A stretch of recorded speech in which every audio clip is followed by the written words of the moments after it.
নাটকের জনপ্রিয় অভিনেত্রী তানজিন তিশা, যদিও তাকে এখন নাটকে খুব একটা দেখা যায় না, ওটিটিতেই কাজ করছেন বেশি। তবে দীর্ঘদিন পর হোয়াটে বউ নামে নতুন একটি নাটকে দেখা গেছে তাকে।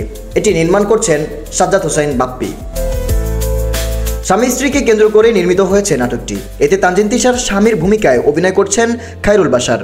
এতে অভিনয় প্রাঙ্গণে তানজিন তিশা বলেন, নাটকটির গল্প এগিয়েছে একজন বান্ডুলে যুবকের জীবন নিয়ে, যে মনে করে জীবন মানে শুধু আড্ডা ও সময় নষ্ট করা। কিন্তু একসময় তার মধ্যে চিন্তার উদয় হয়। সে বুঝতে পারে জীবন এটা নয়, তাকেও দায়িত্বশীল হতে হবে। এখানে বাউন্ডুলে যুবকের স্ত্রীর চরিত্রে কাজ করছি আমি। নাটকটির গল্পে দারুণ এক বার্তা রয়েছে, খুব সুন্দরভাবেই সেটি তুলে ধরা হয়েছে। দর্শক নাটকটি দেখলেই বুঝতে পারবেন। এদিকে তিশা ওটিটিতে নতুন একটি কাজে যুক্ত হয়েছেন। ঘুমপড়ি নামে এক ওয়েব ফিল্মে তার বিপরীতে রয়েছেন সঙ্গীতশিল্পী প্রীতম হাসান। এটি নির্মাণ করছেন জাহিদ প্রীতম। এছাড়াও এই অভিনেত্রী সিনেমার জন্য প্রস্তুতি নিচ্ছেন। অপেক্ষায় আছেন দারুণ এক গল্প ও চরিত্রের। ব্যাটে বলে মিলে গেলে হয়তো চলতি বছরেই কাজ শুরু করবেন তিনি। শাহরিয়ার শুভ, নিউজ ডেস্ক, জনসংবাদ।